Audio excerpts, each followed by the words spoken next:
And we'll do the roll call. Dr. Voland. Present. And Mr. Downey. Present. And Ms. Baldwin Day is online. Yes, I am. And we have Ms. Frank online as well. Present. And I think maybe I'll do it now. It might be a good time. It's Ms. Frank's first meeting. And so I gave her forewarning that I was going to give her an opportunity to introduce herself. So why don't you tell us about yourself a little bit, Ms. Frank? Yeah, hi, my name is Morgan Frank. I'm a program manager with the Department of Environmental Conservation, specifically the Non-Point Mobile Sources team. I am from Anchorage and my background is in public health. Lovely to meet you all. Well, thanks, Morgan. Welcome. We do have a full committee and therefore quorum. Can you help us out with the public involvement announcement, please? Yes, sir. Welcome to AMS Policy Committee meeting. Public comments are welcome and encouraged with 3 minutes given to each speaker. After the committee discusses each item, members of the public will be invited to comment. A couple of housekeeping items for virtual attendees. Please keep your cameras off unless speaking. For those attending by phone, please press *6 to mute or unmute yourself. Thank you. Thanks, Aaron. And maybe before we talk about the agenda, I was going to give Aaron a second to talk about maybe one change, maybe two. Yes, I just wanted to point out for the agenda today that there was an item, an informational item that was carried forward from, or was supposed to be carried forward from the last policy committee meeting. It was the TISDO presentation. I reached out to that project team and they said that project is currently on hold right now and asked it to be removed from the agenda at this time. So I just wanted to give everybody a heads up about that. So if you were wondering why it's not on the agenda, that's why. And I also wanted to just make a record or note in the record. So if anybody's looking at the minutes and said this was supposed to be carried forward, why isn't it on the agenda? Thank you. Thank you, Aaron. Do I have a motion to approve the agenda? So moved. Second. Dr. Boland, seconded by Mr. Downey. Are there any changes proposed? If I could, we talked last time about having 6 go ahead of 5. So do the informational items before the action items, since we have not yet made it to the informational items the last few meetings, and maybe trying to let staff give us a presentation and get out of here while we have our debate. So I guess I would move to have informational items before action items. Okay. I'm okay with that. I think we might need a second for that.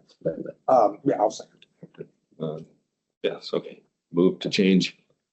Switch 5 and 6 and seconded by Dr. Boland. I'm going to go right to, does anybody have any objections to those changes? Not hearing any, so we're on to the next item. Item number 4, which is approval of the meeting minutes from October 16th, 2025. So moved. To approve the minutes. Moved by Dr. Boland. I think I'm seeing a nod from Mr. Second. Downey. Yes, seconded by Mr. Downey. Are there any objections to approving the minutes? Hearing none, the October 16th minutes are approved. So now we're going to skip down to informational item 6A, which is the Northern Lights Boulevard project presentation. You're up sooner than you thought, Ryan.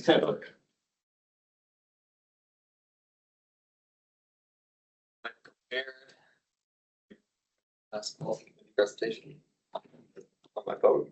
Good afternoon. My name is Ryan Harris, Department of Transportation Highway Design. I'm a consultant coordinator, acting project manager for the 3 projects in discussion. Today, we were asked by AMAS just to come and provide an informational update on all things Northern Lights Boulevard. We have 3 overlapping efforts in the corridor right now, one of them being the AMAS Northern Lights Boulevard sidewalk repair project, the Anchorage Area Pavement Preservation Group A Northern Lights Boulevard Pavement Preservation Project, and the HSIP Northern Lights Boulevard Lane Reallocation Project that was recently nominated and is being included to the sidewalk repair project.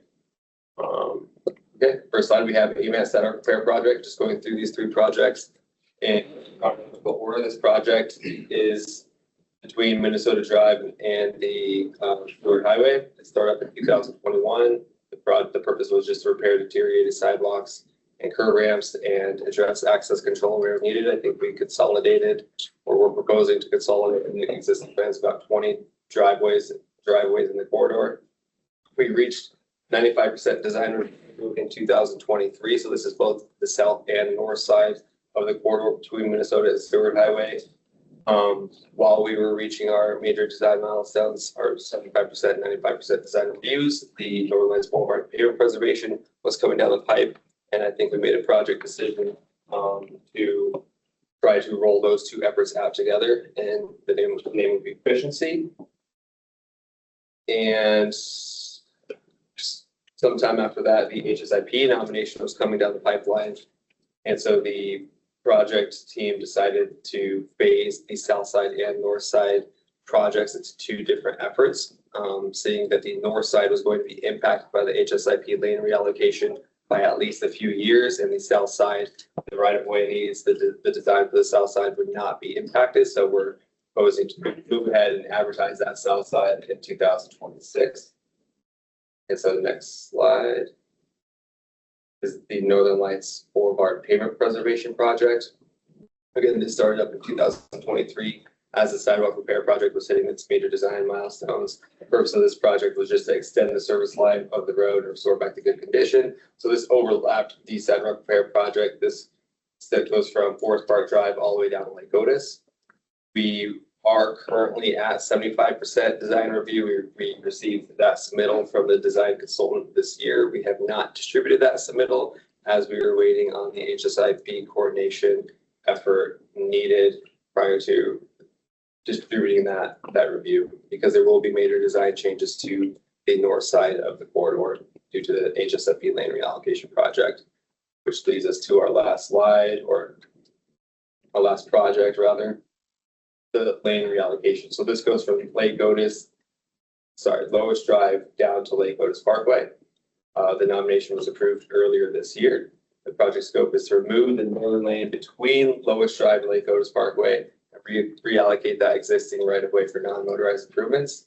There were a few contractual pieces that we needed to set up in place internally prior to being able to include this project with the design of the AMATS sidewalk repair project. We have almost everything that we need to continue to move forward. Lounsbury, the design consultant, is preparing to begin the analysis that came out of the central region engineer, or the chief engineer's director for lane reductions. And so we're preparing to begin that effort really soon. And next slide. So some of our key takeaways along Northern Lights Boulevard, there's a lot going on. We have 3 overlapping efforts, each at a different stage in design and coordination. The AMATS sidewalk repair project, the pavement preservation project that came along a couple years later, and now the HSIP lane reallocation project. We're currently proposing to push out again the south side this coming summer, advertised for 2026 construction, and then the pavement preservation, the north side, and the lane reallocation project sometime after that, likely 2028 timeline. Here's our final slide, just gives you a good picture of the overlapping efforts and projects that we currently have underway. Thanks. Any questions for Mr. Harris? I think I saw Ms. Baldwin Day online. Go ahead, Erin. Yes, thank you. So, so the southern side of the sidewalk repair project, that would just be between the Seward Highway and Lake Otis. Is that correct? Minnesota and the Seward Highway. I mean, the portion that you're proposing move ahead in 2026. You said there's a northern portion and a southern portion. I'm just trying to be sure I'm clear on what the boundaries are between the northern and the southern. So Yeah. Is that okay? Sorry. Yeah, so the project initially was Northern Lights Boulevard between Minnesota Drive and the Seward Highway on both the north and south sides. The north side is being impacted by the HSIP lane reallocation project. The south side is not impacted by those design efforts at all. And so we're proposing we have the necessary construction permits that we need at this time to move forward and construct that south side as is currently. The design consultant's working on separating out a certification set for distribution here in the next couple of months, so we could at least get that south side constructed, since it's basically almost queued up and ready to go for the summer. And then the north side the north side will be pushed out with the lane reallocation project and the paper preservation project. Any other questions for Ryan? Yeah, Oh, one further, sorry, Chair. You noted that with the lane reallocation, the Lounsbury is preparing to begin analysis, and I'm wondering what that means. And when can we expect for that analysis to actually begin? Yeah, so the analysis is came out with the chief engineers director that came out a few months ago. And so they just need to formally document the analysis in a memo and perform that analysis. The work is expected to begin. We need to go through some internal amendment process that shouldn't take us too long on our end. And once we have that, Lounsbury is going to put forward with that analysis. So I would expect to see results from that coming back early 2026. Like 3 months. Yeah, about. Wonderful, thank you. Yep. Any other questions? I have two easy questions for you. You have a cross section, like how wide is the new sidewalk going to be? And are we moving curb line as far as on the south side? On either side, I guess. Pretty existing. There were some areas where we were able to widen it into existing DOT right of way, but right of way is really tight through there. Okay. So for the most part, it's going to be matching existing. Okay. Regrading to meet ADA standards and compliance. So you're not going to move curb line at all on that? Not on the south side. Okay. All right. Yeah. Okay. Thank you. Thanks, Ryan. Thank you. The next two are probably Lauren Little if she's online. You online, Lauren? I see her there. Yep, I'm here. You ready to talk about the lane reduction directive? Absolutely. Thanks for having me. Thanks for moving me up in the agenda. Make sure we get this covered. I know it's been generating a lot of questions and concerns down there in the Anchorage area. So I'm happy to be here to talk it through with you guys. So back in, I'm not going to pretend to guess when, we received some correspondence from the Federal Highway Administration about the SAFE, one of the grant programs that was in place, and it specifically was mentioning that lane reduction projects would not be viewed favorably or considered under this grant program. At the same time, we had several of these projects sort of in the planning stages. And it sort of raised the question of, was there going to be any federal participation issues? And so we ran that down and clarified, no, that was specific to this grant program. But it did also raise the question of how were these projects being evaluated? In our current standards, we have requirements for how a preventative maintenance project needs to be evaluated and go through the process, how a reconstruction project, what a project that wants to add capacity needs to do.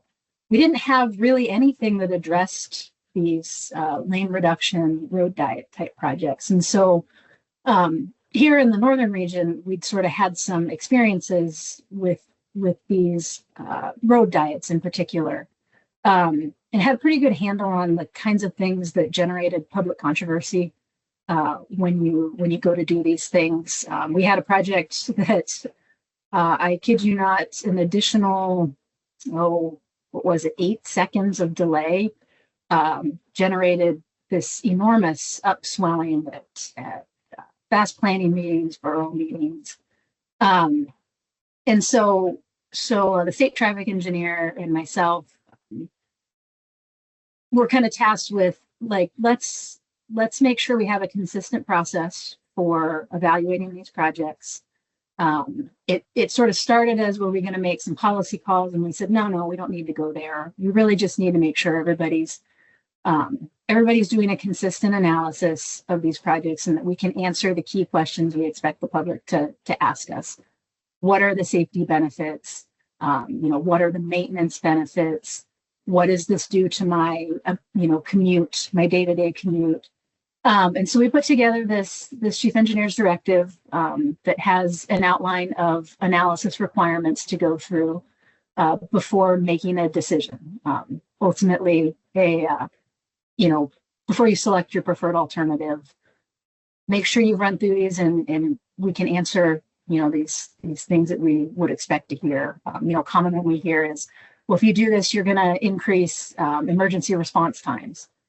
That's easy to calculate our travel time pre and post, and we're able to communicate that. Maybe, yes, it will delay it by 2 seconds to the best of our traffic modeling abilities. I think what we expect to find with most of these is there's not a significant impact. And all of that stuff is just great tools to set these projects up for success. One of the worst things that happens to project teams is you start a project with sort of what you're going to do, and then you get out there and you get into controversy, and all of a sudden you're having to do rework. This is hopefully going to help folks stay out of that realm and just have a consistent analysis, response, and off we go. So that's kind of the spiel on that. If there's specific questions, really happy to answer those for you guys. Any questions for Ms. Little? Not seeing any. Okay, thank you, Lauren. Oh, maybe Ms. Day Baldwin Day has a question for you. Yeah, go ahead, Erin. Yeah, thank you. Sorry, it took me a while to get my hand up. Thank you, Ms. Little, for unpacking all of that. I think I'm curious about several things. I appreciate the need for evaluation, certainly, and really identifying what are the safety benefits, what are the maintenance implications, what are level of service impacts anytime that we're thinking about lane reallocation. That makes a lot of sense. I think what I'm curious about is where, if this policy was implemented in part to try to mitigate controversy over some of these projects, I'd like to understand more about what the trade-offs are, or what the acceptable thresholds are for some of these questions. So I think we can probably agree that a project that might really significantly increase safety might have some level of service impacts. A project that means that maintenance is more straightforward might create impacts for safety or potentially driver experience. So I'm curious, how does this analysis weight these different elements? Because in the end, it seems to me that there has to be a threshold at which we say we're willing to tolerate a certain level of public controversy, because the policy choice that's being made and the design choices that are being made yield a net benefit. It feels like there's a behind the scenes litmus test that's not being thoroughly articulated. So I'd like to understand what that is. Yeah, so first off, this is not a policy. There are no policy statements in here. There are no criteria that say a project degrades a corridor to level of service F, that it cannot move forward. It simply outlines that you need to be able to communicate that is level of service F, and here's why that's okay. So even in the criteria for recommendation, we kind of have some thresholds in there about some of the NHS levels of service. Those are still not. They're not like you violate this and it's no go. This is simply, hey, these are some higher bars. If you are going to do this, we probably need to look into this and make sure we're all really comfortable with what that impact is, and that we've thought through any unintended consequences. One of the things that can happen if you take an arterial network and you degrade it enough that it becomes not the path of least resistance, you very well could end up with cars going fast on neighborhood streets on parallel corridors. So this is just setting those bars of, if you're having this situation, we need to take a closer look at it and make sure that this is the right decision. Nothing in this, however, dictates what that decision is. That will be a project by project determination that the project team will have to go in. what this is doing is saying that all of these projects, consistent with a reconstruction, right? If I wanted to take a 2-lane highway to a 4-lane divided highway, I have to provide quite a bit of analysis to justify that decision. We're just saying we need to be doing the same thing over here and ensuring that we're consistent so that we have that communication out, so that we can say, yes, Sean Holland, this is going to have these impacts. These are the benefits and why we think this is worth it. And we have that messaging to go out to the public and explain and help them understand why we've made the trade-offs we've made. And maybe we don't have real big trade-offs when the analysis is done. I think for a lot of projects that will be the case. But we at least have done that analysis and can have that conversation with consistent data behind it. Chair, may I ask a follow-up question to that? Sure. So in the event that that this further analysis yields some answers that, there will have to be, right, an evaluation by the design team or whomever about the analysis that comes forward. So I'd like to understand then if this, for example, in an HSIP project where a lane reallocation is best practice when it comes to being a safety measure, how then do we justify potentially not doing a lane reallocation in or along a corridor where that that kind of intervention would be really appropriate? And I'm trying to sort out how this decision-making process is going to work, because ultimately there will be policy decisions made based on this analysis. So I don't think we can confidently say that it's a policy neutral stance when there is the possibility that projects might not move forward when those projects have been assessed, designed, contemplated in the MTP, programmed, et cetera. So yeah, I feel like there's a tension there. Can you talk about that a little bit? I think that's no different than any project that comes forward, right? HSIP, we had a roundabouts proposed project in Fairbanks, actually it's technically North Pole, that policy committee almost chose not to advance. Any project that is not, that has questions that can't easily be answered to help policymakers determine what the right answer is, or the best answer for that situation at that time, that's where we get into trouble, when we can't answer those questions. This is simply arming project teams to answer those questions. It does not remove the decision-making from policymakers, from Sean Holland as a regional director on whether to move a project forward, from an MPO policy board in terms of adding a project to an MTP or TIP. The policy decision has not changed. We've simply said, make sure you have this consistent analysis so that we can communicate these points and make good decisions and ultimately avoid unintended consequences. So would that mean that this analysis would actually flow to the MPO for consideration, as opposed to the for an AMATS project, as opposed to this tool being potentially used as a internally within DOT to make those types of determinations? I can't speak for how you guys manage project level decisions between the central region and an MPO. All this is saying is perform this analysis and provide a recommendation and put a memo in the file so that our PIO folks, when they hear, oh my gosh, central region is DOT has this project to do these things, and we're worried about our commute.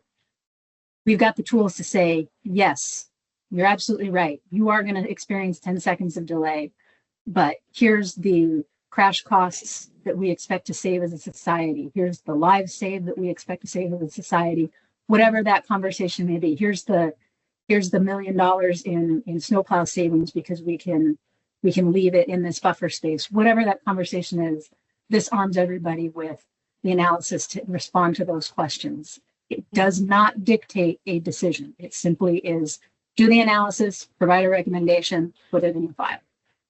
That is a relief to hear, and that is not how this particular policy or this particular additional layer of scrutiny was communicated from the outset. So I'm very thankful to hear that, and I just want to underscore that it's helpful to hear that this analysis tool could be used to help the public understand why 10 seconds of delay is tolerable and even beneficial.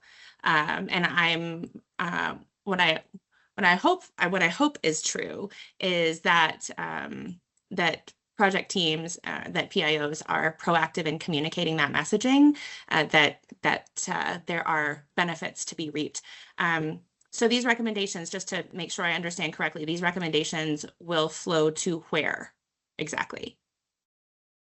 They flow to the project file before making a final decision on a preferred alternative in a NEPA document. Gotcha. Okay, I wonder if I could thank you. follow up on that. Yeah, please. Yeah, I think maybe thinking about this Northern Lights project we just heard about as an example of sort of how this might work. Thank you, Ryan, for presentation. It sounds like there's like an additional 3 months from today, and there's been some delay to delay. But this is also the first time we're doing it, and so hopefully, as we get used to doing this process, it speeds up and we figure out how to do it more efficiently, and we have data that applies to multiple cases, et cetera. So hopefully, it gets more efficient. But it seems like since that's an HSIP project, the decision maker on that is the commissioner, not the MPO. I think it's regional. So I think it's my decision. Yeah. It's your I decision. mean, it's going Okay. to depend on how the project's funded, whether it comes out of an AMAS allocation, who owns a facility, but a state-owned facility that comes out of the HSIP program is Yeah. going to fall for the region. And that's this section of Northern Lights is state-owned, is that right? Yeah. Yeah, so it's a state-owned facility, it's an HSIP project, so ultimately that memo about the lane reduction is gonna come to you, Sean, and then you'll make a decision about whether to continue with the project as is initially scoped or to make changes to the scope based on that Right. analysis? Yep. Okay.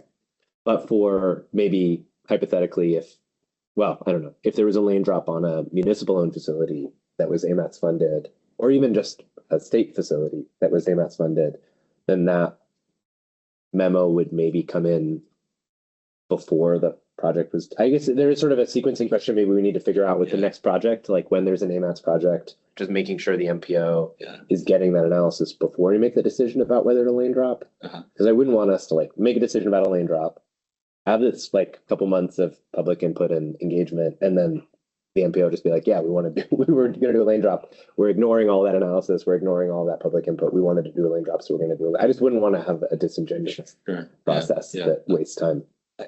And I'm not sure which part of the process was miscommunicated before, but it's the same as far as I'm concerned. It's a tool to give us a somewhat data-driven approach and help our decision making. Yeah.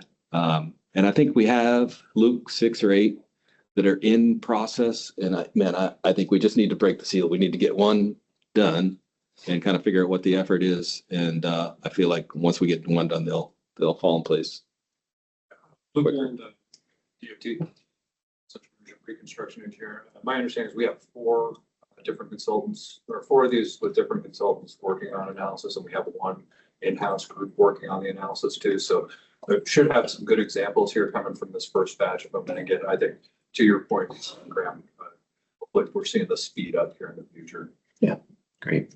I think that the one thing I might note that the community concern that I've heard about this is one that no level of service reduction would be tolerable, was sort of a message that got to the community. So it sounds like, thanks to Aaron's questions, that's not accurate, because this is not actually a decision-making document. It's here are the variables we want to look at document. So I think that's useful clarification to have.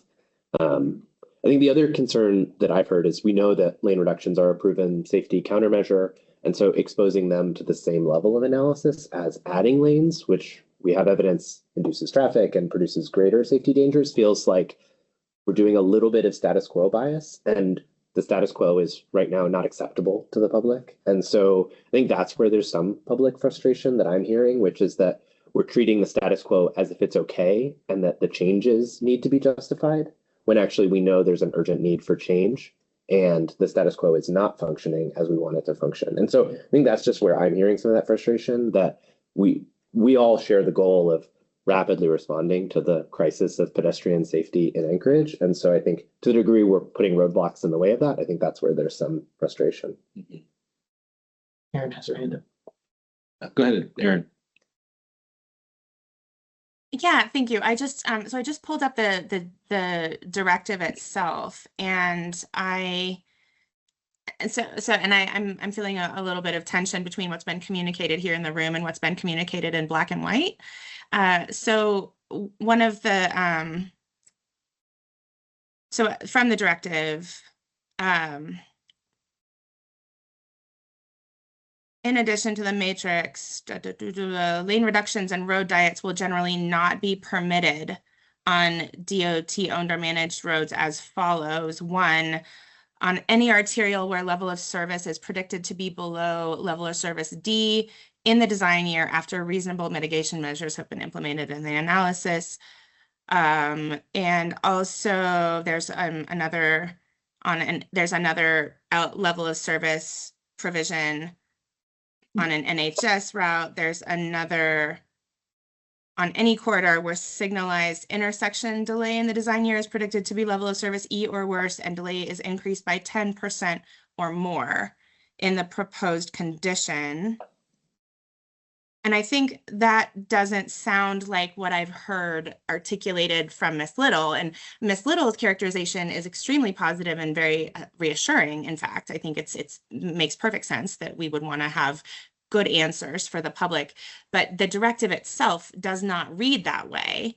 And so I want to be sure that we're clear about what is and is not, or what these thresholds really are. Because I would hate for us to get into a position, again, get into a scenario where what's been communicated in this meeting is not square with what's been communicated in the directive itself, and the directive is what stands. Could we resolve that? Yeah, I can speak to that. This came up at technical as well. You know, I think it was Brad Hoy kind of gave the example of, well, you know, let's say I take an arterial below level of service D. Is that now we can't do the project? No, absolutely not. Those are those higher bars I was mentioning.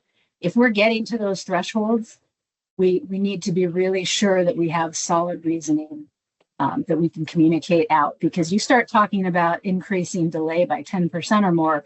If you've got signal delay that's already pretty substantial, you know, now you're starting to get into air quality issues. You're starting to get into driver behavior.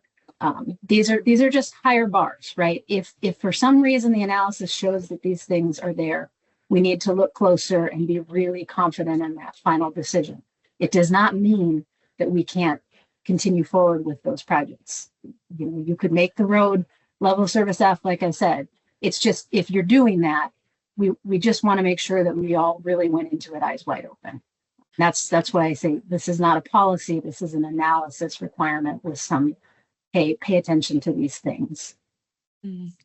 Yeah, and I again, I certainly appreciate that. I just don't see a commensurate standard that says if we save one human life, that's worth a 10% delay at a signalized intersection, where, you know, a 10% increase in delay at a signalized intersection where the existing delay is 10 seconds is 1 second.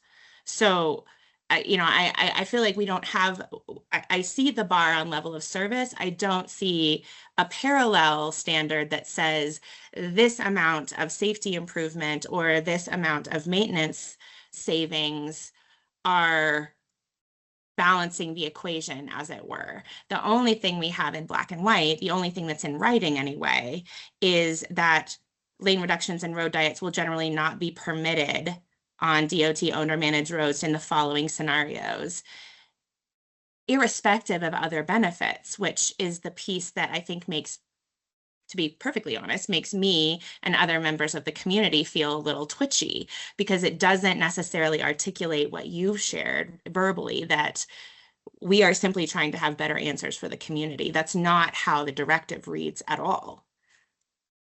We are ensuring a consistent analysis and decision-making framework for these projects.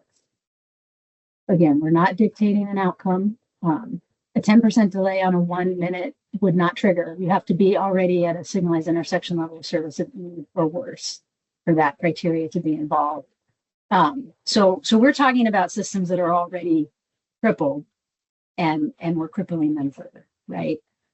It's important to remember that some of these conflicts, I think we talked about it with the Safe Roads Initiative.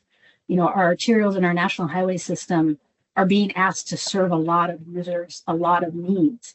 And as a state agency responsible for these, we're constantly balancing those. At the end of the day, the safest road is the one that no one's on. That doesn't serve anybody. So this is simply saying we have to make sure we're caring for these other pieces too. It does not at all mean that we're not going to move forward with lane reduction in the event any of these situations were triggered. It just means we need to understand the consequences there. We do not have criteria for what makes these go, because the intent of this is that they're going to go unless something in this analysis says, wait a minute, we don't have any maintenance benefits with this. We don't have any safety benefits with this. Those are all components of the analysis, is the maintenance, the safety, all of that is part of the analysis. And so the very reverse of this could be true as well. If we're crippling the road network, and we don't really see any benefit, that's all part of that analysis. That's not going to be the case when it all shakes out, right? We're going to have crash cost savings. We're going to have the maintenance benefits, right? The way these projects have been presented to me today, they're going to fly through this analysis, and we're going to have solid points to explain that. But I take a road like the Mitchell Expressway here in Fairbanks. It's an expressway. If someone wanted to take that road and complete street it, that would be a hard bar in this community. And that would be that you very well could be taking those level of service on an NHS route down to a level that the public's not going to tolerate. So those bars, you guys are looking at them through the framework of downtown Anchorage, which is totally appropriate. And I don't really have concerns that in downtown Anchorage, where the speeds are lower, where you do have that urban environment, that you're not going to have the solid justification to make these go. This is statewide. This is any road in Alaska that the state owns and manages that would need to go through this analysis. Yeah, so a couple of things. One, to be clear, I'm not thinking about downtown. I'm thinking about Midtown, which is where we have Tudor and the Northern Lights Benson couplet and the ANC couplet. So that's where my brain is. I'm actually not thinking about, with respect to Member Volland, I'm not thinking about downtown. Yeah, and when I think downtown, like I'm from Fairbanks, so downtown is where the buildings and the sidewalks are right there. Like to me, that's all downtown. Okay. But I think it would be helpful. It would be very helpful to have that clarification in writing, because that is not how this directive reads. And so I don't know to whom we ought to request that clarification, but I would like to have that in black and white, because that is not, again, I'm going off of what is in the directive. That is what you are communicating, Ms. Little, which I think is very reasonable, is not what the directive says.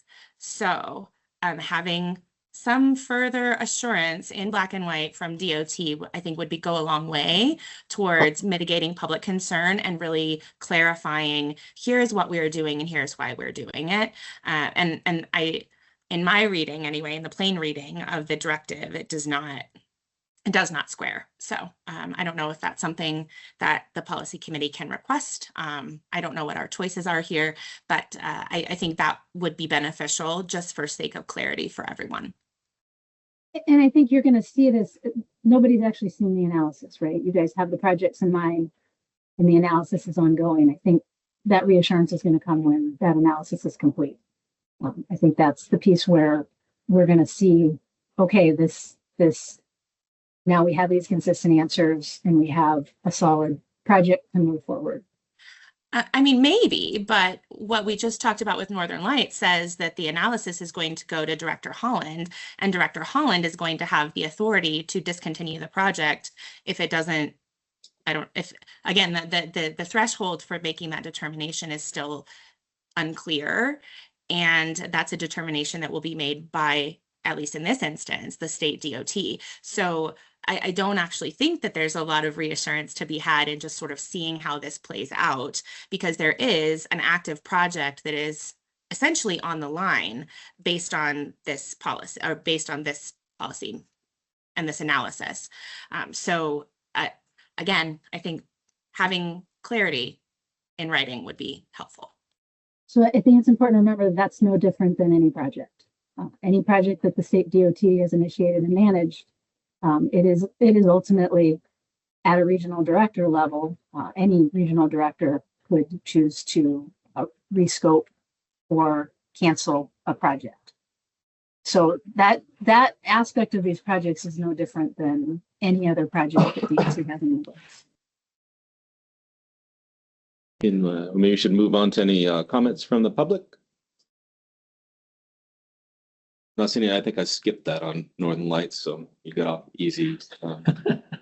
Maybe there is one from the public. We do. Alexa, go ahead, Alexa. Thank you. Alexa Dobson, Executive Director of Bike Anchorage. I had comments kind of prepared ahead of time from the last time that we heard this, and I'm going to modify them a little bit. But between the presentation today and the last that we heard about this at the October, I think it was, Technical Advisory Committee meeting, the presentation on these lane reductions directives is deeply concerning. There is no acknowledgement of the people who have been killed on our roads, no condolences to their families, no recognition that this policy is being implemented in the middle of an ongoing traffic fatality crisis. In that meeting, and I think even in this one, the chief engineer did not even say the word safety, except when naming program titles. So coming into this situation, hearing that DOT's concern is that some drivers are going to have a frown on their faces because they might have to drive 8 seconds more slowly, being considered as more important than fast tracking safety projects that will literally save lives, you know, it really calls into question where our priorities lie here and whether it is truly with safety as DOT would like us to believe. I also think that it's important to define our terms. So when we're talking about level of service at a signalized intersection, we are not talking about a crippled system that cannot possibly work. We are talking about a difference measured in seconds of how long a driver might have to slow down or wait at a red light. And it's the difference of what, 25 to 35 seconds versus 35 to 55 seconds. Like, these are minute changes that are not meaningful in a practical sense, but they're being treated as if they're more important than saving people's lives and preventing crashes. So this is a really concerning, issue, and I'm really appreciative that Erin Baldwin-Day was really pressing on this point of the difference between what we're hearing today, which is let's manage the PR side of it, and the actual text of the document, which is fairly clear that these road diet projects will not be allowed if we think that level of service is going to get worse.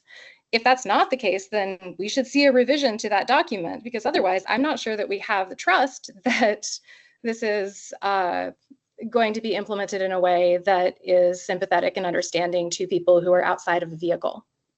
I think I'll wrap my comments up there, but I really do think that this is a misguided policy. It's not adding anything that the existing analysis for these projects doesn't already cover. And we really do think that this is getting in the way of important safety projects, and it should be withdrawn. Thank you. Thank you, Alexa. Any other comments? Not seeing any. Moving on to the next topic. Thank you. Good conversation. Which is, Lauren, again, the STIP update. This one will be a lot shorter though, right, Lauren? This one will be a lot shorter, yes. Yeah, there's no new news on the STIP right now. It does sound like conformity freeze in the Fairbanks area. is imminent for being lifted. So that may affect some of the programming we end up doing. Haven't really dived into that yet, but we do not have an updated schedule for the STIP at this time. Thank you. Any questions for Lauren? Comments from the public? Seeing any? Thanks, Lauren. On to agenda item 6D, the AMET. Erin has her hand up. Yeah, go ahead, Erin. I'm so sorry. My hand raise button is sticky, like it's not working. So I was under the impression that there was potentially going to be some delay due to the Western Alaska recovery. And is that accurate? Are we in a position where there's going to be some delay? Yes, that is impacting our STIP schedule. We've got we've gone through and done all the updates, but taking the time to go through the fiscal constraint balancing and those sort of exercises, a lot of that team is tied up in ensuring that prompt response to the storm. The schedule that we set for that STIP, the new STIP, was somewhat self-driven. We still have a year on the current STIP before we would be like, okay, we absolutely need a new STIP. So we don't really foresee any major program impacts. We captured most of what was FY26 in the STIP Amendment 2. So it's somewhat of a self-driven deadline. We do want to get that new STIP generated, but we do have plenty of time to do that without seeing any real consequences on projects or ability to program funding. Okay. How will that impact TIP amendments, if at all? We have an amendment that will start in December, and I think we're anticipating March approval. Can we expect delays as a result of the Western Alaska relief work, or will TIP amendments proceed on schedule? At this time, I have no reason to believe TIP amendments won't proceed on schedule. Can a TIP amendment be incorporated with an admin mod, Lauren? I suppose it depends, huh? No, they do require an amendment, but they don't require a public comment period because the TIP amendment's public comment period covered that. So the timelines are not that different from an admin mod, but it is technically an amendment to incorporate. And we do have to check against fiscal constraints still on our end. Sure. But if we got in that spot, it would be we could break it up and do an amendment for just that. So it could be relatively simple. I'm thinking out loud. Well, and just forgive my ignorance, but would it be possible, Lauren, to get sort of a sense of what that next year looks like, sort of like a breakdown of what the milestones we want to hit, and just I think that could maybe help answer some of Aaron's questions about potential impact. Also help me understand the STIP process a little better. Yeah, if you looked at the old schedule, that's sort of the timelines that we would expect, and we just don't know. It'll be January timeframe when this really intense storm response kind of wraps up, and that's probably when we'll be regrouping to build a new schedule for that new STIP. Great. Anything else for Lauren? Thanks, Lauren. We're on to item 6D. Jeff, that is Christine. So the AMATS video / FCC local lens. Yeah, so I think I have the FCC local lens website up. I think we're still the latest one, but AMATS was invited on October 27th to give a little informational session on who AMATS is, what we do. And at that, Aaron explained AMATS as best as he could in plain language, and I think he did a great job. But we also debuted a 90-second video we had made, and we'd like to play it for you now. At AMATS, we bring people and organizations together to shape investment and make sure a share of federal transportation dollars gets spent right here. As the agency overseeing federal funding for roads, transit, and pathways in the region, we work with state and local partners to study how people travel today, anticipate what our communities will need tomorrow, and make sure projects support safety, clean air, and community goals. You'll see our work in the Transportation Plan. This 20-year plan is our big picture roadmap. We update this plan every 4 years. All research that we do, whether about biking, safety, or freight, helps to inform the next update of the Transportation Plan.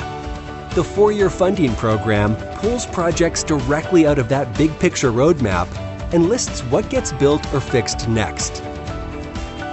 And the Work Program outlines the planning tasks AMAT's staff and industry partners will work on over the next 2 years.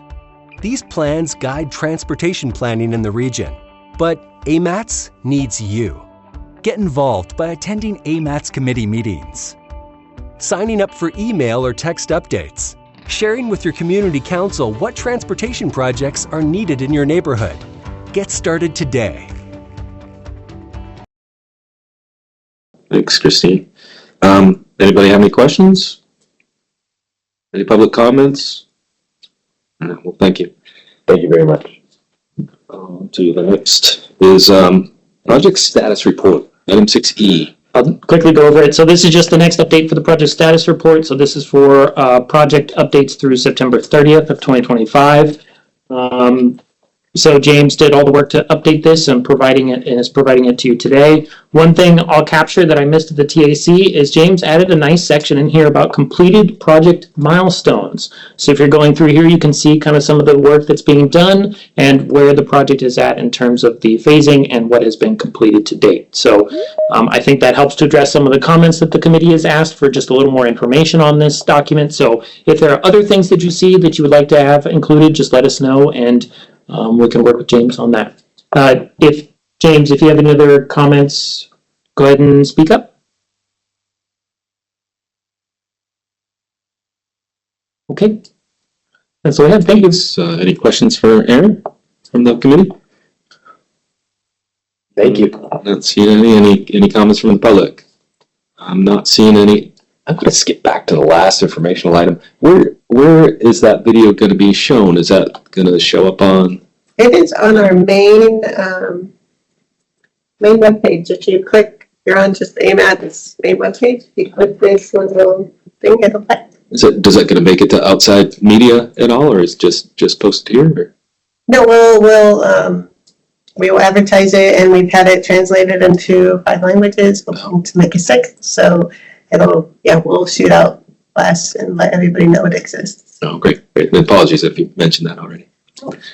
Okay, well that, I guess item 6F is our next policy committee items overview. Yes, I just want to run through those really quickly. So for this is December PC meeting. At this point, we have 3 to 4 action items. We'll have a TIP amendment number 4. It's kind of our normal getting ready for the 26 fiscal year work. Then we have the 2050 MTP amendment number 2. There's a few new projects being added as the Muni is seeking some grant funding for some new projects for life safety access. So get those in the MTP. We have a BPAC appointment, and then depending on how action goes today here on one of the items, we may have a 4th item about the operating agreement discussion. So, and then we'll have a couple of informational items. At this point, we have AWU's coming in to talk about their water master plan update. They're going to give a presentation to the TAC and policy committee. And then there's Glen Highway Highland interchange update as well. So that's what we have so far. Thank you. Thanks, Aaron. Any questions on that? Not seeing any. No comments from the public or any comments from the public. So let's back up to item 5A, which is the State of Alaska deadline extension request for the operating agreement response. Have some for us, Aaron? Yes, real quick. So on this item, as you may recall, at the last policy committee meeting, there was a response letter sent to the Commissioner of DOT that included the Muni's legal review of the DOT's letter that was sent to us in February of 2025. And as part of that response that was sent to DOT recently, there was a request to have a response back from DOT or the state by this policy committee meeting that we're at right today. A State of Alaska legal representative sent a letter to AMATS requesting an extension of 1 month for a response, requesting a deadline of December 16th, 2025 before the December 18th policy committee meeting. So it is before you for consideration today. I will note that in order to make the deadline for the December 18th policy committee meeting, we would need anything by December 10th, close of business, in order to get it on the agenda.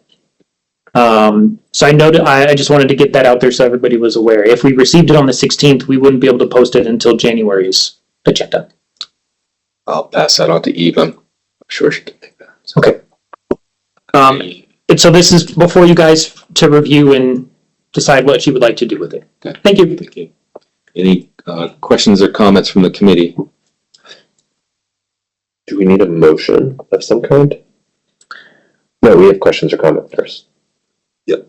Questions or comments first, and then we open it up to the public. And Erin has her hand up. Great. What? You can call it either of us. But. Oh, good. Yeah, go ahead, Erin. Thank you. Yeah, I just wanted to note that the date that the council included it as the date at which we sent the letter for legal analysis is inaccurate. Just for the record, we didn't send that for legal analysis in March. It wasn't until August. And I know that because I was not on the policy committee in March. And this was one of the things I took action on. So just wanted to note that. Mr. Downey. Yeah, I had some, the commissioner reached out to request that we have, further meetings between the municipal legal team and the state legal team, which I think is a really reasonable next step to happen. That hasn't happened yet, and so I think we need to get that scheduled. There's a chance, I think, that meeting would probably happen pretty close to or maybe even after December 10th, in which case might want to delay an additional month. Depending on whether that meeting is us, like the municipal attorney reviewing DOT's response, or whether it's in order to formulate the response. I think we need to figure out the scope of that meeting. So as a heads up to the committee. And then question-wise, Erin, I already asked you this in private, but in public, do you anticipate the delay having any impact on AMAT's operations? No, not at this point. Right now, we're still in compliance with everything. Our TIP's operating under the currently approved boundary, which is good until December 26th, I believe, of 2026, somewhere in that period. So at this point, we are not in any delay or impacts for AMATs. Okay. Yeah, that seems a lot more productive than sending letters back and forth. Can I follow up on that? Yeah, please. Thanks. So who are you imagining would participate in those meetings? I think we have the Open Meetings Act to consider. So I was thinking it would be myself, the commissioner, the state legal, and community legal, but we could talk about different permutations of that. Yeah, I guess I would be very uncomfortable with any type of negotiation happening in a process like that. That is not a meeting that doesn't involve the other members of the policy committee. The municipal attorney not only advises the mayor, but they also advise the assembly. So I think my preference is for these arguments to be laid out in a way that is,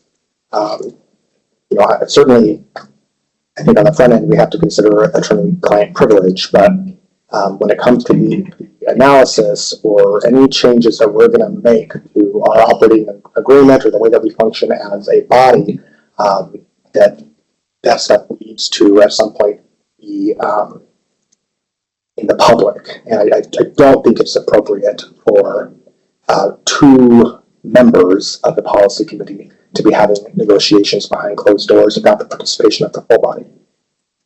Yeah, I guess to clarify, I don't see them being negotiations as much as understanding, just getting on the same page about what is it that the state of the commissioner, the governor's expectations are, what is the municipal understanding of the law, are there places where we thought we disagreed but actually we agreed, and maybe understanding the terms of what a potential negotiation would be. I agree with you. I don't think any negotiation can happen without the full policy committee weighing in. I also think, I guess for open meetings purposes, my understanding is the commissioner is not a member AMATS. I think technically. He is. He is. Yeah. He Okay. is the chair. It's just That's good. him or his designee. Okay.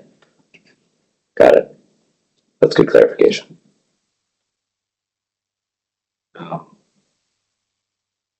Any other questions, comments from the committee? Not seeing any comments from the public? Not seeing any. What's the will of the committee? I guess the action was just to move the deadline for the response. Yeah, so at the, as part of the response that was sent, the request was to get a response back by this meeting date. If not, if a response was not received, then that Muni legal memo was going to be the working theory of the policy committee. So I guess what the state is asking for is an extension before that happens, or for more time to respond to the request from AMATS. So I guess you guys may need to decide whether you want to provide an extension or not.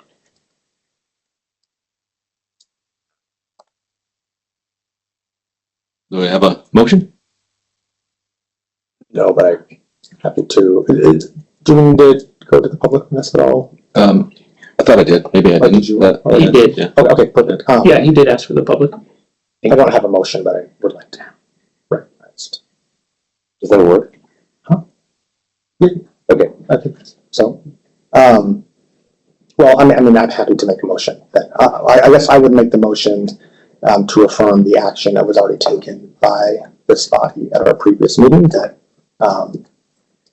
we would have, and can you restate the essentially we're working under interpretation of deputy municipal attorney's memo? Yes, if a response was not received in time for this meeting, then the working theory of the policy committee would be the Muni's legal memo that was provided to you all. Okay, so I guess my motion would be to affirm that we will continue to operate under that working agreement. Okay. Second, for the point of discussion. Moved by Dr. Boland, seconded by Mr. Downey. Any conversation? Yeah, if I could speak to the motion, I think it's action that we have already taken. I understand that the request is for an extension. Happy to read whatever comes from DOT council, and I think we can in future digest that and decide what we want to do with it. But yeah, I guess we made the motion. I also feel like this is not a new conversation that we've been having. In fact, I think that there's been some pressure for us to have more of this conversation from DOT. And we had a joint work session. Our municipal attorney, deputy municipal attorney, has had conversations with the Federal Highway Authority. They did attend that joint work session that we had. So I think at this time I'm comfortable continuing to work under the agreement and the motion that was passed at our previous meeting. Again, with the understanding that if further correspondence comes our way, happy to look it over. Anybody else? Please. Yeah, I'll see if I can try to organize my thoughts. I think my understanding from the Muni legal interpretation is that it's like Joe's letter is not a new interpretation, like it is the status quo, and so I guess for me it doesn't feel particularly important to affirm it or postpone it. Like it feels sort of neutral, like that is just our current understanding of the law, and there's no change. Joe's legal position is, and which I'm inclined to agree with, is there has been no change to the operating agreement. It's not a new situation. This is just what the law is and has always been. And so it doesn't seem to me like the delay wouldn't have much of an effect in affirming if it doesn't. Like, I guess I don't know if we need that motion since we had the motion at the last meeting. So procedurally, it just seems a little messy. And I think I would say though, with that said, I think the intention of meeting with the commissioner and state legal is to have a good faith conversation to figure out and try to get on the same page as much as we can. And I want to do everything we can to increase the probability that we come to a shared understanding about this and figure out how to move forward on this tip and the tip in a cooperative way together. So I would like to make sure we're continuing to do that. Yeah, please. Yeah. So I think where this does become important to acknowledge, okay, what are we going to be working under is we need to be able to have good faith conversations, negotiations on our planning documents. So for instance, if tip amendment number 2 is going to be coming before us soon, what is the understanding that we're all working under when it comes to amending projects, NHS projects, for instance, right? Yeah. I actually don't anticipate that there's going to be that much conflict. And I think, in fact, we saw that with our vote at the last meeting on the Seward Highway, the Malady Diamond project. We voted on that. We amended the project description. DOT didn't say, hey, assembly members, you have to recuse yourself. This is our project, right? So, but I do think it's important to all be on the same page about that as those things come before us. I guess, so I'm so curious about this meeting that you're talking about. Do you plan to be in that meeting, Mr. Downey? I had thought to. Or does the mayor plan to be in that meeting? So I just want to state again for the record, I'm deeply uncomfortable with that. I'm deeply uncomfortable with the assembly representatives being left out of that type of conversation. If the lawyers want to meet together, just the attorneys, and then bring back their findings separately to the policy committee, that would be okay.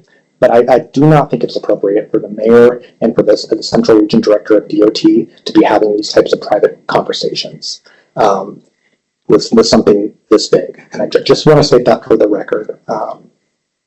So anyway, yeah. I think it's important for us all to be working on the same page and with the shared understanding. Thank you. I think I'm in agreement. I guess my initial understanding was that it would be the two attorneys that were discussing those things and bringing something to us. So we're in agreement. And then, as far as when I'm the chair, I would not ask you to recuse yourself from a project on the Seward Highway, regardless. Certainly would include you in that conversation. And I also think that the citations that we have in our agreement are what there's disagreement on. I guess I was going to go that so we've had that letter since February. It took us a very long time to respond to it, understandably. We gave ourselves a month to respond, so it seems like another month would be okay. On one hand, on the other hand, I think that just moving forward without that extension isn't really going to make any practical difference anyway, right? So I'm very indifferent, I guess. Not in my world as a technical staff, it wouldn't, no. And I guess if I could respond, I think it's outrageous to say that the mayor can't meet with the commissioner of DOT to talk about AMATs. That's just ridiculous.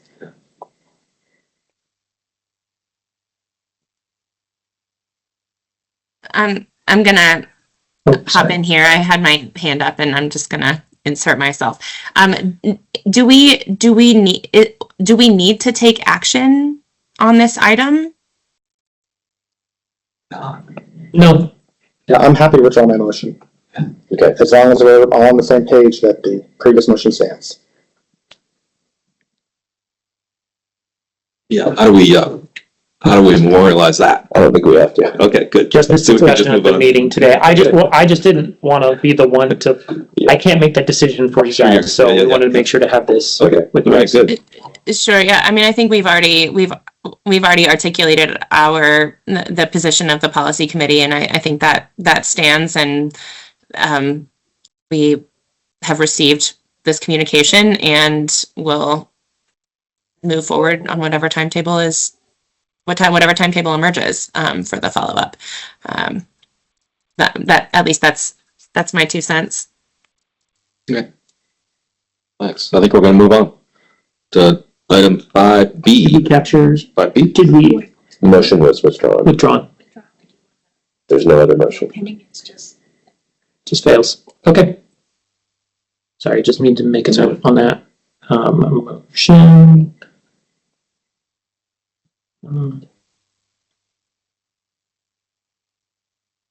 Okay. Thank you. 5B when you're ready. Yes, sorry. Okay, so before you is Seward to Glen PEL. So it's just an overview. The state DOT has been working on this project for a while now, and they are at the point where they have released these draft documents, the draft PEO report and the level 2 screening recommendations.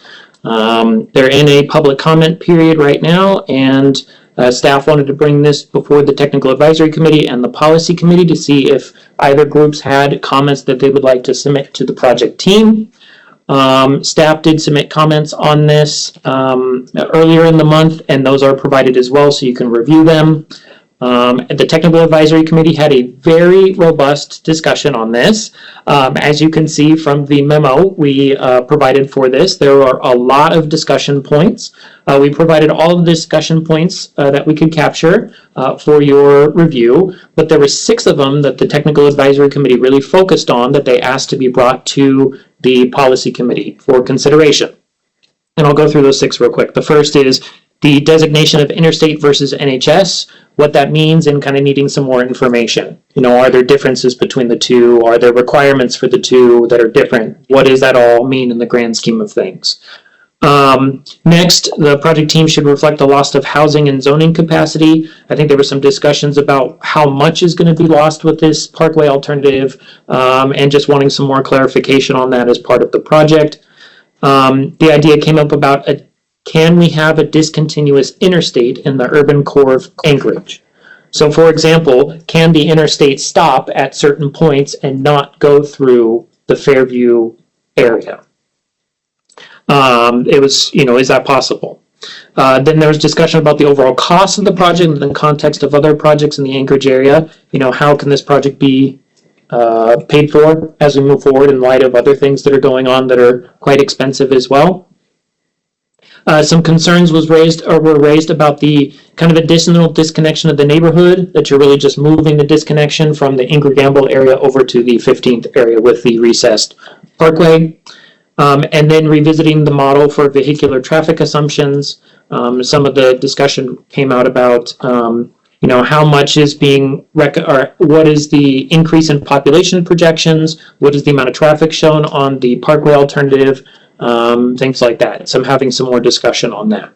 So the TAC recommended that those comments be sent forward to the project team for consideration. I do want to note that there is an error on the action requested on the memo, and I apologize for this. The Technical Advisory Committee did not recommend supporting AMAT staff comments.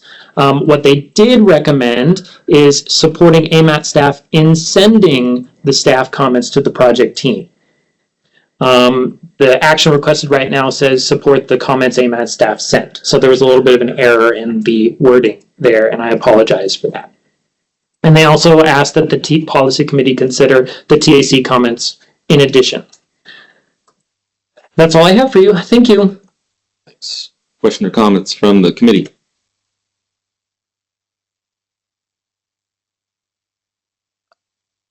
I think I know the answer already, but revisiting the model for vehicular traffic assumptions, I assume the AMAT's model was used as a base. Yes.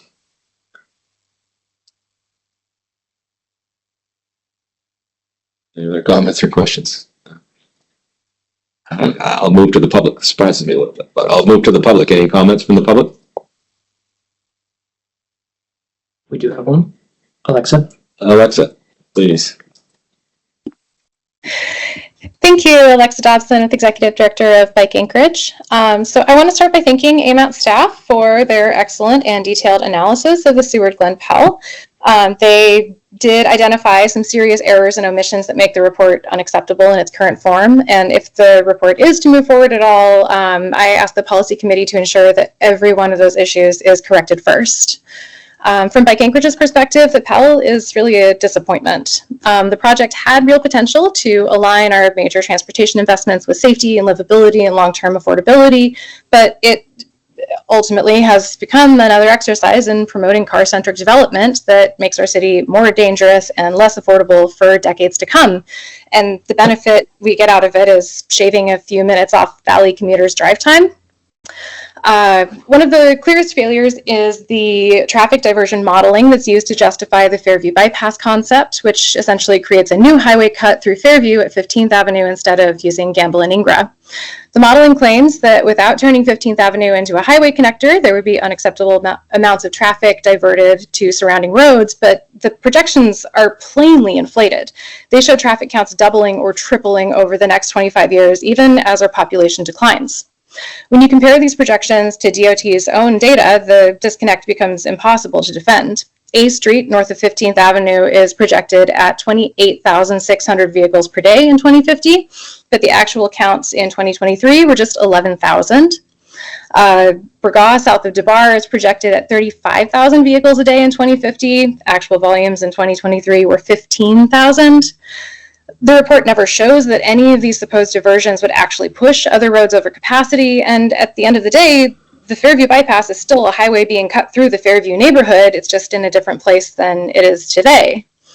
And this is part of a broader problem with the way that these projects are conceived and planned. I'm seeing the same thing as a stakeholder now with the Seward Highway O'Malley to Diamond project. There were planning documents there from 2004 that had wildly inflated traffic forecasts justifying this massive highway widening project, but actual volumes today are about half of what was projected. That growth never came. So with that project, there's decades of study and millions of dollars in sunk cost, and now we're back at square one, rewriting the project's purpose and need because the underlying assumptions were wrong. And we really need to address this pattern here that we're using these inflated future traffic estimates, and it biases our region toward unnecessary, expensive, and car-centric infrastructure, and that bias is built directly into the Seward-Glen Pell. It stands in direct conflict with Anchorage's long-range transportation strategy, which calls for safer streets, mode shift, investments to reduce long-term costs, but the Pell doesn't even recognize the strategy as a relevant planning document. And this needs to change. We can't keep designing for imaginary traffic growth while our roads become more dangerous every year. There's 16 bicyclists and pedestrians that have been killed on our roads this year, and that's continuing to climb. And the projects recommended in the Pell will influence how hundreds of millions of dollars over decades are invested in our transportation system. The stakes are high, and we need to get this right. So for all these reasons, I urge the policy committee to push back on this report and get that analysis corrected and get us some better answers. Thank you. Thanks, Alexa. Anybody else? Not seeing anyone. Is there will, or what's the will of the committee? I move that the policy committee support the comments that AMAT staff sent to the project team, along with comments from the technical advisory committee, and request that the project team provide substantive responses to the policy committee with respect to the questions raised. Second. Seconded. Any conversations? I guess maybe I have a question potentially for the project team. My understanding is that the public comment period is wrapping up in the near term, and so there isn't necessarily time. I understand the technical advisory committee did not choose to endorse the staff comments because they hadn't had adequate time to review them, but that the next technical advisory committee meeting isn't until December, and so that would likely be after comments were useful to the project team. So I wonder if we could just hear maybe from the project team about whether that's true or if it would still be useful to get these comments in December. Sure. You can speak to that, Galen? Yeah, Galen Jones, Alaska DOT. To answer your question, yeah, we would urge everyone and anyone who's willing to give us comments on this to do so, even if it's after the comment day.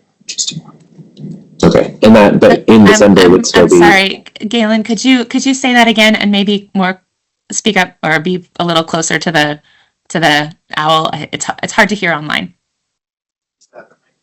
He's up here. So yeah, Galen Jones, Alaska DOT. We will gladly accept comments after the deadline, especially from governmental agencies, and because we understand there's bureaucratic process with resolutions and whatnot. So we would urge everyone to still send their comments because they will be critical in getting this Pell right and determining the future for transportation, safety, and mobility in the region. Galen, could you maybe also, so comments are being accepted now, and then the next phase of the project will be finalizing the environmental document, is that right? Or what happens next? Yeah, sure. Galen Jones again with Alaska DOT. The next stage of the project will be finalizing the level 2 alternatives and screening analysis, and then also finalizing the Pell report. So that will all be done with input from stakeholders and all the comments that we receive. And then after that, the next stage would be getting any of the projects into local planning documents. So statewide planning documents and local planning documents, which would be, of course, within the purview of this committee. And what is your anticipated timeline on some of those items? Do you have a guess? Yeah, draft Pell, we're hoping to finish up by, the final Pell, hoping to finish up by the end of January. And then beyond that, it's at the will of the committee. Mm-hmm. Any other questions, comments?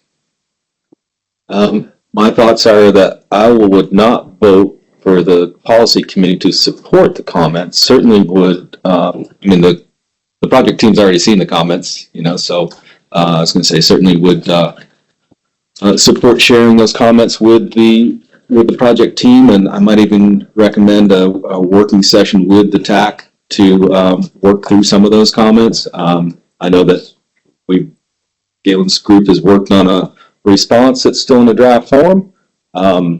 Certainly, we have a technical advisory committee to provide us technical analysis of those comments. I don't think you can do that without the responses to those comments. We're not technical, we're policy. So again, I'd vote against supporting them as a policy committee, but I would certainly support forwarding them on. And I got, you got a question, Aaron? Comment? Yeah, just a comment. I think it is appropriate as policymakers to affirm the work of the technicians, the folks who are on AMAT staff, and likewise the folks who are in the room for the TAC meeting, in which there was a conversation about supporting the staff comments, and the only reason that the TAC did not in fact say that they also supported staff comments was because of hesitation on the part of one or two members of that entire body who felt like they hadn't had an opportunity to go through with a fine-tooth comb the work that staff had done. But the general consensus around the table was that that the staff comments were valid, were worthy, and deserved to be taken into consideration quite seriously. And so to me, as a member of a policy committee, that says we are well within our rights and within the realm of our purview to actively support the comments that staff have put together and to request a substantive response to those comments. So that's my rationale.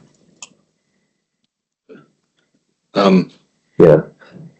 I guess I'm a little short. I read the comments. They're great, as always. Thank you, staff, for professionalism and diligence. And I know that the collaboration between staff at DOT and AMATS is really fruitful and leads to a lot better analysis. And so really thankful that that's happening. But I think the fact that the TC didn't do a full analysis and recommend them does make me hesitant to put the PC stamp on them. But just the plain language reading, I think on balance where I come out is that a plain language reading of the comments they make sense to me. They don't say you have to do it this way or you have to do it that way. They just say, here are questions we have, and asking questions seems like a good thing to do. So I think for that reason, I could support the motion.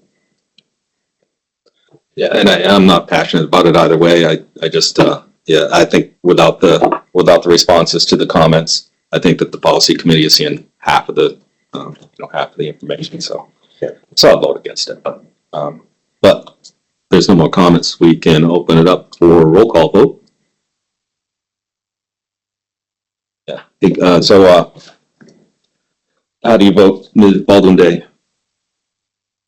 Yes. Yes. Mr. Downey? Yes. Ms. Frank? No. No. And Dr. Boland? Yes. And I will vote no as well. The motion passes 3-2. So we're on to 5 C, which is Seward Highway O'Malley to Diamond Purpose and Need comments. Aaron, do you have a presentation? Yes, really quickly on this one as well. We're a little short on time. So as you may recall, that the Seward Highway O'Malley Road to Diamond Boulevard project is being looked at. As it says, take a fresh look at the scope and identify projects that meet the community's need within the available funding. So as part of that effort, DOT has put together a stakeholder working group. AMATS is represented on that stakeholder working group. Staff attends that meeting. And as part of that, the stakeholders were asked to report back to their groups and gather feedback on the purpose and need of the project. So that is why it is here before you today, to get any comments you would like to provide to the project team on the purpose and need. The Technical Advisory Committee reviewed this, also had a pretty good discussion on this project, and recommended the following 4 comments be submitted to the project team for consideration of the purpose and need. The first is including an emphasis on non-motorized safety and connectivity. The second is winter maintenance, especially designing for winter maintenance as a priority. Discouraging out-of-direction travel for landlocked neighborhoods. So this would be something like allowing it to, people can easily get from one side to the other without having to go a circuitous route to get there. So, talking about things like an undercrossing might be something that you would want to look at to help with this.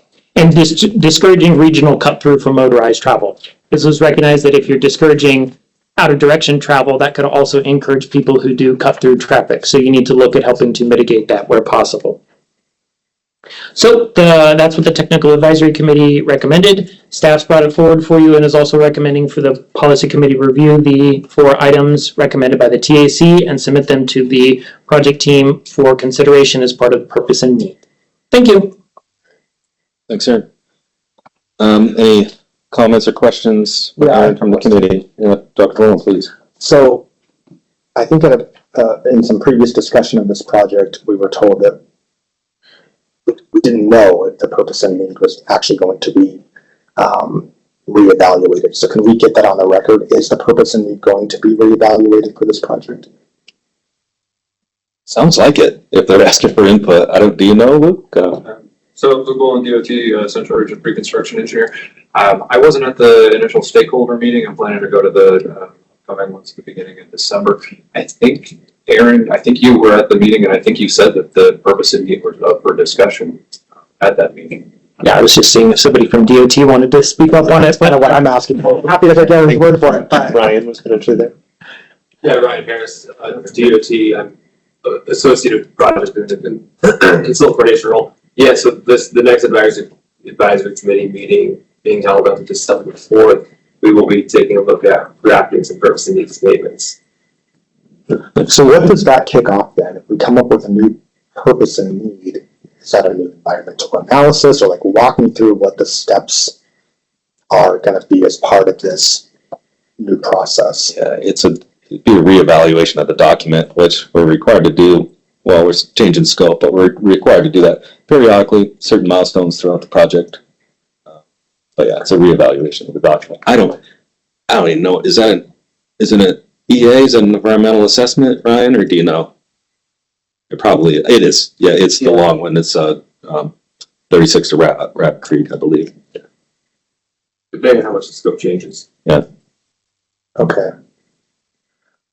So, because I know that we talked before about federal payback and that risk, having to repay money, or send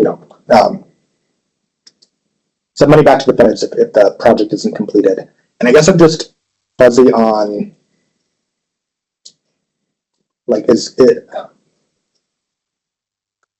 the feeling is we can go through this process and not have that risk even though we are truly potentially opening back up the purpose and need and other documents. Is that the case? Yeah. Okay. Reevaluation of the environmental document. Okay. That's all I know. Okay. I brought the purpose and need with me from I think it looks like it was written, and maybe Alexa was right, maybe the 2004. And it's a 7-page document, but I can maybe just read off what's in there now. 2.2.1 is increased corridor capacity to accommodate recent growth and future demands. And in that paragraph, It says Anchorage's population grew nearly 15% during the last decade, while employment grew nearly 10% between 95 and 2000. So I highlighted that. The second piece of the purpose and need was to improve system connectivity and linkage of existing roadways. And again, this is Rabbit Creek to 36, I believe. And it looks like we've accomplished a couple of those already. The next is enhance intermodal transportation. The next is upgrade design features to meet industry standards and improve safety. Like I said, it's a 7-page document, but those are the highlighted items in the purpose and need. I guess that raises a question for me, which is the sense that these 4 items the TAC recommended would be the only purpose and need of the project, or it would be supplemental to the existing one, or? I got the sense from the meeting that the intent was to basically rewrite the purpose and need for the project, since so much has changed since then. So these recommendations that the policy committee would make would go in to help, my understanding is, to help feed that rewrite, and would not necessarily be the only thing that they would consider. Part of what we did at that meeting is actually talk to the different stakeholders and said, what are some of the priorities that you want to look at? So they came up with things like active transportation connectivity, active transportation safety. There was one that came up about adding lanes on the Seward Highway itself. And then we all voted on the different things that came up. And the ones that got the most were, sorry, it's been a little while, but like maintenance, active transportation connectivity, safety for users, and then doing some kind of work at the interchanges. There wasn't like here's a full-blown reconstruction of the interchanges, but looking at the interchanges for both Diamond and O'Malley and making some improvements there. Okay. So I think it can be part of it and won't be the only things that they look at. Thanks. Ms. Baldwin-Day. Yeah, just for my own clarification, so the project scope in the tip is still those are still the working parameters, correct? Within which the purpose and need is being developed, is that right? Yes. Okay. Anything else from the committee? Any comments from the public? Alexa. Thank you, Alexa Dodson, Bike Anchorage. Yes, Mr. Holland, I think, was mentioning that 2004 engineering report. That was the one that I was referring to. Later on in that report, it does predict that the traffic volume growth along the Seward Highway between O'Malley and Diamond would grow to 60,000 average vehicles per day. The most recent data that we have right now, that was, I think, in 2035, it was predicting 60,000 vehicles per day. As of 2023, per DOT data, it is 32,000, give or take. So that's what I was referring to there. Yeah, we do have upcoming meetings for the advisory committee. But one thing that I do want to flag as we're coming into that is that a lot of data that the project team was going to gather for us hasn't come through yet. We have a follow-up email from the project team on September 30th promising to send along roadway and bridge condition, origin and destination data, speed on frontage roads, traffic data, and crash data. That was going to come by in approximately 1 month. Haven't seen that come through so far. So I am hopeful that we'll be able to get that data before we go into that meeting, because otherwise I don't think that we're going to be well equipped to accurately assess the current situation and draft an effective purpose and need. Thank you. Thanks, Alexa. Anybody else? Not seeing any. What's the will of the committee? I'll reread the action is AMAT staff recommends the policy committee review and approve for submittal to the project team the technical advisory committee comments on the purpose and need statement of the Seward Highway O'Malley to Diamond project.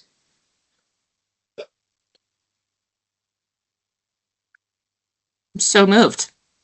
Moved and seconded. I think I'll just ask if there are any objections to passing the motion. Oh, should there be further discussion? I don't know, we've been here a while, so. We still good. Sorry, We're 25 who seconded minutes. that? Daniel. Okay, thank you. Yeah, if I could. Unless Please. the mover would like to speak to it first. No, I'm happy to defer to debate. Okay. Well, I guess maybe I misunderstood this, but it might be helpful, and maybe this I should ask during the question section, but it seems like these 4 items are very similar to the scope that we established at our last meeting, and so I guess maybe I understood there was some, is it the case that the project team was confused or had follow-up questions about the scope? And if so, do these 4 bullet points answer that confusion? Like, I guess I'm sort of wondering why, yeah, these 4 comments seem very similar, with the exception of the winter maintenance, which is novel to the points we made in the scope. Can you speak to that, Ryan? Sorry, I can try. What is the confusion? I guess, was there confusion about the scope that the policy committee agreed on at the last meeting? Coming from the technical advisory, I was at the technical. Or at the advisory, for the project team? No, so if the advisory committee won, we just, as a group, identified, or the advisory committee identified areas of concern that they had within the corridor. Yeah. And so we took those areas, the members of the advisory committee asked for data. The project team is doing their best to turn over all the data that we have to those advisory committee members that were asking for data. And we are moving into advisory committee 2, where we'll take those issues and those concerns that we have to help formulate and draft purpose and need statement, and then also go into a part 2 meeting a week later to help sort of start drafting different alternatives, different solutions that address that purpose and need statement. And so I think my understanding was that these 4 items came from AMATS, correct? And those are the items that AMATS is wanting to present at the next advisory committee meeting. I could be misinterpreting that direction. Yeah, so staff was asked to come back to its stakeholder group to get comments on the purpose and need, and the policy committee has not commented on the purpose and need. While they edited the scope and the tip, we wanted to give you the opportunity to maybe more flesh out anything that you wanted some more information on for the team to consider as part of the purpose and need. So we're really just trying to do our due diligence as staff to make sure you've had the opportunity to participate in the development of the purpose and need, at least by providing comments to the project team. Yeah. I guess the 2 things I would want to potentially add or memorialize, if the body is willing, is really to emphasize cost and to make sure it's as cost-effective a project as possible. I think that's always our goal, but I think that's really important in this, especially to the points about these kinds of projects taking away from potentially other projects and competing for priority. So I think cost-effectiveness feels like something that's not yet memorialized. And then the other thing, which I think, Sean, you answered with a really simple yes, but maybe worth just putting in here is, and the scope should not exceed the purpose and need should not exceed the scope determined by the policy committee and the TIP. Those would be the 2 things that maybe I would add if the body was amenable to it. An amended motion? Yes, that would have to be an amendment to the motion. Yeah, I guess I should just make the motion then. I would move to amend the motion to include 2 additional comments. 1, to emphasize cost savings, and the second, that the purpose and need should not exceed the scope in the I TIP. second that. Moved by Mr. Downey, seconded by Ms. Baldwin Day. I'm okay with that. I would maybe just practically, I guess I would suggest that if the project team came up with some other a scope other than what the policy committee has now in the TIP, that we could always revisit that, which I think goes without saying anyways. Any other discussion on the revised or the amended motion? We'll need to vote on the amendment. Okay. Amendment first and then the main motion as amended. Okay. Yeah, is there any objections to the amended motion? Can I go there? Amendment. Just the amendment yeah. To the motion. Yeah, okay. I'm not hearing any objections to, so we're on to the main motion. As amended, yep. Do I hear any objections to the motion? The amended motion? and I'm not gonna hear any, so it passes. Okay, so we'll forward those 6 items on to the project team. Yes, sir. Okay. Working backwards here, and that's the last of our action items. That is it. So let's skip all the way down to into item number 7, which is committee comments. Does anybody on the committee have any comments? I have one. Just I was just looking at some other stuff. So just for interest, I called up our old Midtown PEL, looked at some highway to highway data, and we, our origin to destination studies, I think, have become a lot more accurate with the increase in technology. But when we did those origin to destination studies, there was like 2%, or maybe even less than 2% of the traffic that passes Muldoon also passes Rabbit Creek going out of town. Cool.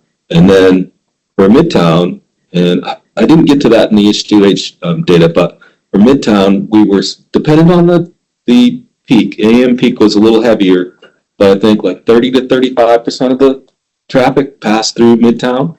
And in the evening, it was only like 15 to 30. So, so really, at least for that project, which is kind of pretty well represented by Galen's project, the destination is Midtown for the large part, right? Yeah. Which kind of makes sense. Employment center and all that. Then there's just somebody else had sent me a list. I'll try to scare that up for Representative or Assemblywoman Baldwin Day, but someone had sent me for some reason a list of all the vacant buildings that we have in Midtown, and it's massive. It's there's hundreds of thousands of square feet. Anyway, that's the end of my ramblings. Random statements, sir. I don't see anybody else speaking up. So we're on to agenda item number 8, public comments. Does anybody in the public have a comment? Not seeing any? Adjournment. Motion to adjourn? Adjourn. Second. Second. All right, moved up and seconded, and I know I'm not going to hear any objections to that. So we are adjourned at 2:45. Thank you. Thanks, everyone.